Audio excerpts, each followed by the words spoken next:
Accused Anandarao మీద ఫిర్యాది miss Radha ఇతను తన్ను బలాత్కరించబోయినాడని, తన్ను తాను రక్షించుకోవడానికి ఇతన్ని గాయపరిచారని కోర్టు వారికి చెప్పింది.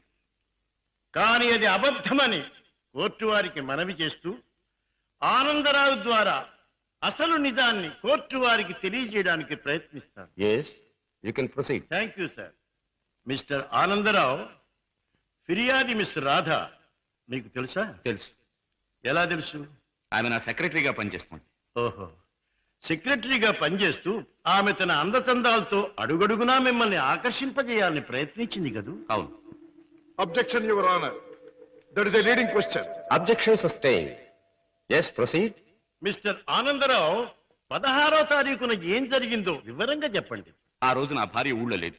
నా స్నేహితుడికి రైల్వే స్టేషన్ లో సెండ్ ఆఫ్ ఇచ్చి ఇంటికి వచ్చాను. హాల్లోకి వచ్చి లైట్ స్విచ్ వేసిన నాకు రాత కనిపించింది.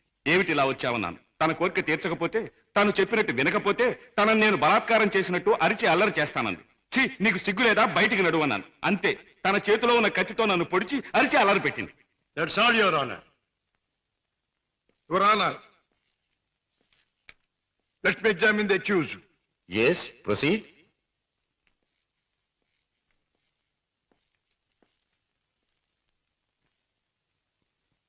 మీ పేరు? ఆనందరావు.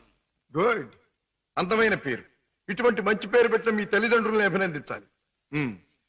16వ తేదీన మీరు మీ స్నేహితుడికి సెండ్ ఆఫ్ ఇవ్వడానికి స్టేషన్కి వెళ్ళారు. అవును. మీ స్నేహితుడి పేరు? అరుణగిరి ప్రసాద్. వెరీ గుడ్, ఇది అంతకంటే అందమైన పేరు. ఏ ట్రైన్ కి పంపించొచ్చారు? Hyderabad express. Hyderabad express, very good. మీ స్నేహితుడు కూడా మీలాగే భాగ్యవంతుడై ఉండాలి. Of course, is a millionaire. అయితే ఫస్ట్ క్లాస్ లో ట్రావెల్ చేసి ఉండాలి. ఎస్. మీరు స్టేషన్ నుంచి తిన్నగా ఇంటికి వెళ్ళారా, లేక? తిన్నగా ఇంటికే వచ్చాను. కారులో? ఎస్. కారులో స్టేషన్ నుంచి ఇంటికి వెళ్ళడానికి ఎంత టైం పడుతుంది? మామూలుగా అయితే 10 minutes పడుతుంది. ఆ రోజు ట్రాఫిక్ ఎక్కువగా ఉండటం వల్ల బహుశా 15 to 20 minutes పట్టుండొచ్చు. That's all right. పోనీ 20 నిమిషాలు అనుకుందాం. ఓకే. ఎస్. తిన్నగా ఇంటికి వెళ్ళి మీరు హాల్లో లైట్ వేశారు. అవును. ఆ లైట్ వెలుగులో మిస్టర్ రాధాని మీరు చూచారు. Yes. Your honour, Hyderabad express ప్రతిరోజు సరిగ్గా సాయంత్రం 4:20 బయలుదేరుతుంది. ఆ 16వ తేదీని కూడా కరెక్ట్ టైంకే బయలుదేరిందని సాక్ష్యం ఇవ్వడానికి అరుగో స్టేషన్ మాస్టర్ గారు సిద్ధంగా ఉన్నారు. అంతేకాకుండా ఆ రోజు రిజర్వేషన్ చార్ట్ ప్రకారం ఫస్ట్ క్లాస్ లో అరుణగిరి ప్రసాద్ అనే వారెవరూ ప్రయాణం చేసి ఉండలేదని కూడా వారు చెబుతున్నారు. యువర్ ఆనర్, ఆనందరావు గారు సాయంత్రం 4:20 స్టేషన్ నుంచి బయలుదేరామంటున్నారు. ఒక్క 20 నిమిషాలకే ఇల్లు చేరామంటున్నారు. మరి పట్టపగల ఆ లైట్ ఎందుకు వేయవలసి వచ్చిందో అది వారికే తెలియాలి.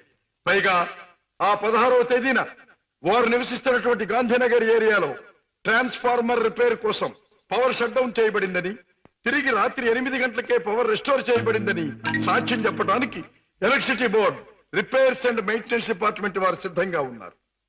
ఆనందరావు గారు లైట్ వేసామంటారు, డిపార్ట్మెంట్ వారు పవర్ లేదంటారు. ఒక్క మాటలో చెప్పాలంటే యువర్ ఆనర్, ఆనందరావు చెప్పే ఏ ఒక్క మాట కూడా నిజం కాదు. అరిటాకు వెళ్లి ముళ్ళు మీద పడ్డా, ముళ్ళు వెళ్లి అరిటాకు మీద పడ్డా జరిగే నష్టం అరిటాకుకి. ఆ అరిటాకు లాంటిదే ఆడదాని జీవితం. ఎన్ని అవమానాలైనా భరిస్తుంది గాని ధైర్యం చేసి కోర్టుకెక్కి అల్లరిపాలు కాదు. ఆనందరావు లాంటి ఎందరో శ్రీమంతుల హీన కృత్యాలకు బలైన ఎందరో అబల ప్రతినిధిగా ఈనాడు ధైర్యం చేసి కోర్టుకొచ్చిన నా క్లయింట్ మిస్ రాధాదేవిని అభినందించక తప్పదు. ఈ ఆనందరావు లాంటి చెడు పురుగుల్ని కోర్టు వారు కఠినంగా శిక్షించాలి. ఆనందరావు మీద మిస్ రాధ తెచ్చిన అభియోగం అబద్ధమని నిరూపించడానికి ఆనందరావు చెప్పినదంతా కల్పనగా నిరూపించడమైనది కనుక ఆనందరావుని నేరస్తుడిగా ఎంచి ఐపీసీ 354 సెక్షన్ క్రింద 3 నెలల జైలు శిక్ష, 2000 రూపాయల జరిమానా విధించడమైనది. సక్సెస్, మనకి గ్రాండ్ సక్సెస్. నిజంగానా? I am very happy. అవునమ్మా, మన వాదనతో పీపీకి మతిపోయింది, జడ్జికి మాట పోయింది, అవతల పార్టీ ఓడిపోయింది. రామయ్య, అన్నయ్య తన మొదటి కేసులో గెలిచాడు. స్వీట్, చాలా సంతోషం బాబు. నా చేతుల్లో పసివాడిగా ఆడుకున్న నువ్వు ఇంత పెద్ద లాయర్ అవ్వడం నాకెంతో ఆనందంగా ఉంది బాబు. రామయ్య, ఈ కేసు గెలవటానికి ముఖ్య కారణం ఏంటో తెలుసా? కళకళ్ళాడే ఫేస్ తో మా పద్మ నేను కోర్టుకు వెళ్ళేటప్పుడు శకునం రావడం. అందుకే మా చెల్లికి ఒక అందమైన బహుమతి. అబ్బా, చీర చాలా బాగుందన్నయ్య. అమ్మా నువ్వు ఇలాగే శకునం వస్తూ నేను ఇలాగే కేసులు గెలుస్తూ ఉంటే ప్రతిసారి నీకు ఓసారి. థ్యాంక్ యూ అన్నయ్య, థ్యాంక్ యూ. అన్నట్టు నీతో చెప్పడం మర్చిపోయాను. ఏమిటి? రేపు ఉదయం 10 గంటల నుంచి ఈ ఇల్లంతా చాలా సీరియస్ గా గంభీరంగా మారిపోబోతుంది.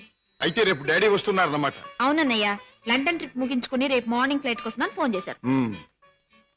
రేపు వస్తారు. మళ్ళీ 4 రోజుల్లో ఏదో వ్యాపారం పనులంటూ మరో దేశానికి పెడతారు. ఏమిటో ఈ వ్యాపారం పనులు విమాన ప్రయాణాలు లేని డాడీకి ఏమీ తోచదు.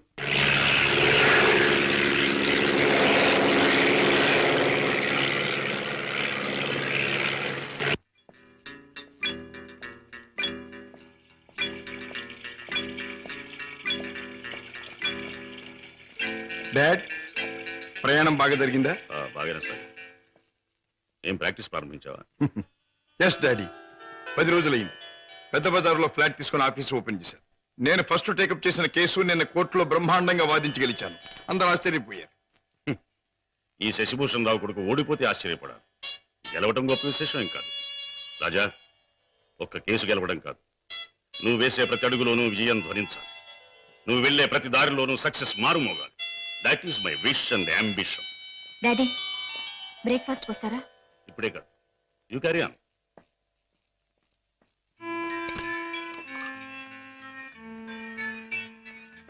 రామయ్య, ఏమిటి పెద్దయ్య గారు? ఇదిగో నీకు 100 రూపాయలు బహుమానం. నీ ఇష్టం వచ్చిన ఖర్చు పెట్టుకో.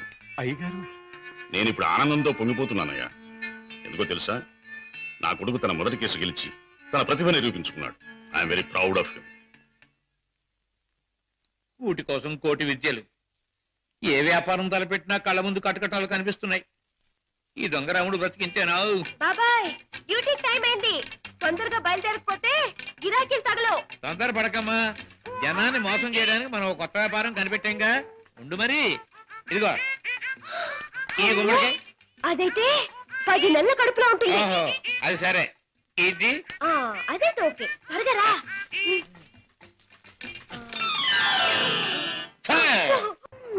మంచి గిరాకీలాగుంది. అయ్యో, కారాపడు బాబు, కారాపడు బాబు. ఏమిటమ్మా, ఏం కావాలి? అబ్బా, నిండు నెలల మనిషిని బాబు. అబ్బా, హాస్పిటల్ నుంచి వస్తున్నాను. 2 మైళ్ళ అవతల మా అయ్య నా కోసం కాసుకుని ఉంటాడు. అక్కడికి తీసుకెళ్ళండి బాబు, మీకు పుణ్యం ఉంటుంది. అలాగేనమ్మా, రా ముందు కూర్చో.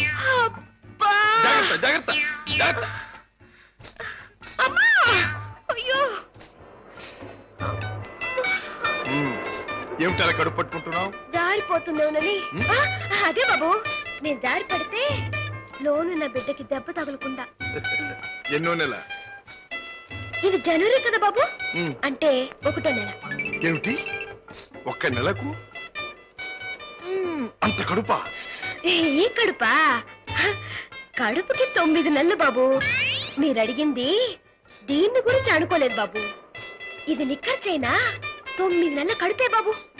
అది సరే, మీ ఆయన ఏం చేస్తుంటాడు? ఇదిగో ఇట్ట కడుపు చేస్తుంటాడు. ఆ పైన దేశాల పట్టు తిరుగుతుంటాడు. మొదలష్టపోడు. ఎందుకైనా అలా తిడతావు? చక్కగా గుమ్మడి పండు లాంటి బిడ్డలు. గుమ్మడి పండు అంటున్నారు, మీకెలా తెలుసు? చూస్తుంటే తెలవడంలా. ఏది ఏమైనా ముద్దుగా బొద్దుగా ఉండే బిడ్డలు. కంటాను బాబు, కంటాను. అదిగో ఆ పక్కన ఆపండి, మా అయ్య అక్కడున్నాడు. ఓకే, ఇక్కడే ఇక్కడే. అయ్యా! అమ్మా సీత, నా తల్లే. అయ్యా, ఈయనే అయ్యా, ఈ మనిషే. ఏ బాబు, నా కూతురు ఎంత దూరం తీసుకొచ్చింది నువ్వేనా నాయనా? నేనేనండి. బాబు, నాయనా, ఇలా రండి బాబు, రండి బాబు, వినండి బాబు. నా కూతుర్ని ఎంత దూరం తీసుకొచ్చిన పెద్ద మనిషి ఈయనేనంట. ఈ ఘనకారం చేసింది కూడా ఈయనేనంట. అయ్యో, ఇందులో ఘనకార్యం ఏముందండి? ఒంటరిగా ఆడపిల్ల కనిపిస్తే ఎవడైనా చేసే పని నేను చేశాను. వింటున్నారా బాబు, వింటున్నారా? అందరూ చేసే పనే నేను చేశానని నదులు మెదులు లేకుండా అంటున్నాడు. అమ్మో నాయనో బాబు.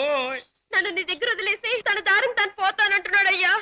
అవునండి, మీ అమ్మాయిని మీకు అప్పగించాను, ఇక పోతాను. అయ్యో అయ్యో అయ్యో, అదేమిటయ్యా? దాని మొహం చూస్తే దాని కలగడంలే, దాని కడుపు చూస్తే నీ గుండె మదలవడంలే. ఉరుటి ఖర్చు నేను ఒక 500 రూపాయలైనా, 1000 రూపాయలైనా ఇచ్చి వెళ్ళాలని అనిపించట్లేదు. ఏమిటండి, నాకేంటి అవసరం? నేను ఎందుకు ఇవ్వాలి? వింటున్నారా బాబు, వింటున్నారా? దాని ఎంతవరకు తీసుకొచ్చింది తానేనంటున్నాడు. ఈ ఘనకారం చేసింది కూడా తానేనంటున్నాడు. ఇప్పుడు నా దగ్గర వదిలేసి పోతానంటున్నాడు. పురుటికత్తులు కూడా ఏమి ఇవ్వనంట బాబు. దీన్ని తల్లించేసిన ఇతరు కనీసం పురుటికత్తులుగానే ఇవ్వాలా లేదా? అందరూ ఒక నిమిషం ఆగండి. ఇది అమ్మాయి కడుపు కథ. సరే కడుపు బుల్లే, మొదటిసారి మనం ఎప్పుడు కలుసుకున్నాం? ఏడాది క్రితం. అప్పుడు నేనేమన్నాను? నీలాంటి అందమైన పిల్ల దొరకటం నా అదృష్టం అన్నారు. అప్పుడు నువ్వేమన్నావో గుర్తుందా? నాలాంటి పోలీస్ ఆఫీసర్ దొరకటం నీ అదృష్టం. పోలీస్ ఆఫీసరా? అయ్యో. అవును, రౌడీల్ని కేడీల్ని పట్టుకునే పెద్ద పోలీస్ ఆఫీసర్. పాపం కడుపుతో ఉన్న నిన్ను వదిలిపెట్టి నేను తప్పు చేస్తానా?